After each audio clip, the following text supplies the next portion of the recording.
Hello guys, welcome to my channel. And हम लोगों ने सोचा है कि मेडिकल सब्जेक्ट्स के साथ साथ हम लोग एक न्यू लॉ के सब्जेक्ट्स भी डिस्कस करें, इसलिए हम लोग न्यू लॉ सीरीज़ निकाल रहे हैं जिसमें हम बीए बीएलएस वो सब के सब्जेक्ट्स भी डीप में डिस्कस करेंगे एंड उनके टॉपिक्स भी हम लोग अच्छे से पढ़ाएंगे। तो आज हम लोग जो सब्जेक्ट लेने वाले हैं, जो टॉपिक लेने वाले हैं, वो है difference between parliamentary and presidential form of government.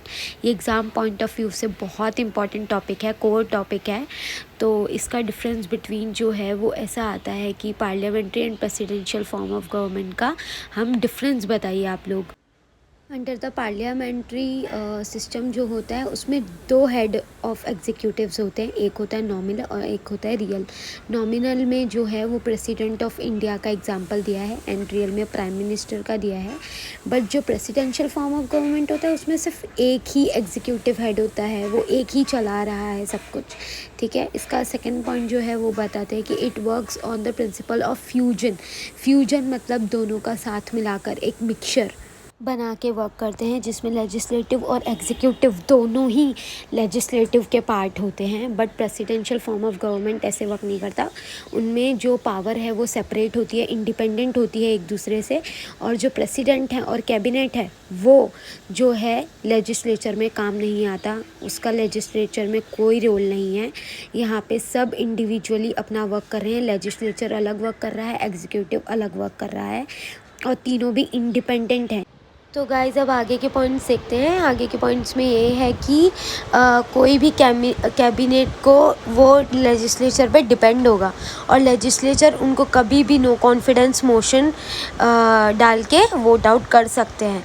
जो उनका ऑफिस टेन्योर है वो भी फिक्स नहीं होता, कभी भी उन पे नो कॉन्फिडेंस मोशन लगा देंगे तो वो ऑफिस से निकल सकते हैं, उनका ऑफिस आवर मतलब पूरा हो जाएगा। ठीक है, उन्हें कभी भी निकाल सकते हैं, कोई स्पेसिफिक टाइम लिमिट नहीं है। ठीक है, और जो मिनिस्टर्स हैं वो भी प्राइम मिनिस्टर्स के साथ इक्वली सारा जो है एडवांटेज जो है या फिर इनको बोल सकते हैं जो भी इंजॉयमेंट है, जैसे कि पार्टी रूल करेगी तो ये लोग भी उतना ही इंजॉय करेंगे। ठीक है, और जो एग्जीक्यूटिव है वो रिस्पॉन्सिबल होता है लेजिस्लेचर के लिए। ठीक है, और जो यहाँ पे जो मिनिस्टर्स होंगे वो एक ही पार्टी के होंगे। जैसे अगर कोई भी सिंगल पार्टी मतलब अभी कोई भी पार्टी रूल पे चल रही है तो उसी के ही सारे मिनिस्टर्स भी होंगे।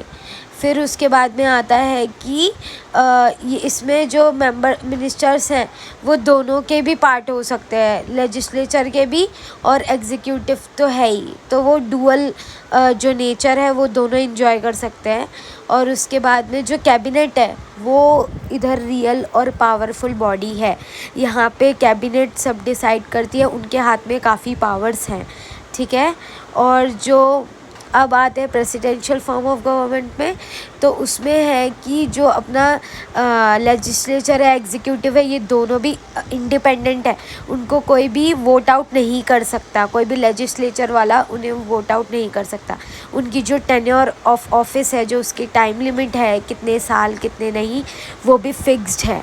और जो सेक्रेटरीज़ और जो सबॉर्डिनेट है उनके जो पावर है वो भी लिमिटेड है। ऐसे नहीं है कि जहाँ पे हमारे प्राइम मिनिस्टर और मिनिस्टर्स दोनों की पावर इक्वल है।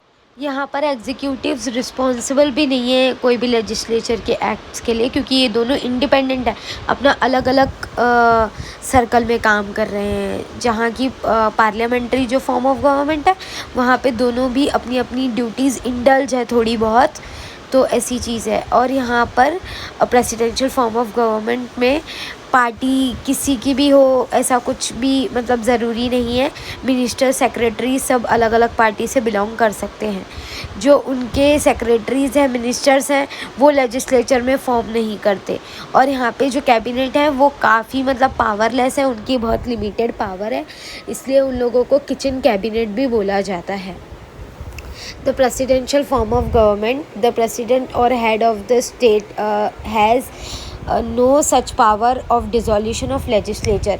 यहाँ पर एग्जीक्यूटिव्स के पास तो पावर थी, पर लेजिस्लेचर में प्रेसिडेंशियल फॉर्म ऑफ गवर्नमेंट में एग्जीक्यूटिव्स के पास ऐसी कोई पावर नहीं है जहाँ पे वो लेजिस्लेचर को डिसॉल्व कर सके। तो दिस इज इट आगे ऐसे छोटे मोटे टॉपिक्स मैं पढ़ाती रहूँगी, ताकि मतलब जो भी ये छोटे मोटे टॉपिक्स हैं बहुत छोटे बट बहुत इम्पॉर्टेंट होते हैं एग्ज़ाम पॉइंट ऑफ व्यू, और बहुत ज़्यादा मार्क्स कैरी करते हैं। That's why thank you for liking. If you like it please subscribe to my channel, like share comment, और कोई भी डाउट हो वो भी पूछ सकते हो। और आगे ऐसे कौन कौन से टॉपिक्स हैं जो मुझे लेने चाहिए, वो भी आप अगर सजेस्ट कर सकते हो तो कर सकते हो। वैसे भी मुझे मतलब ऐसे एग्ज़ाम पॉइंट ऑफ व्यू पता है, तो मैं आपको बताती रहूँगी। Thank you.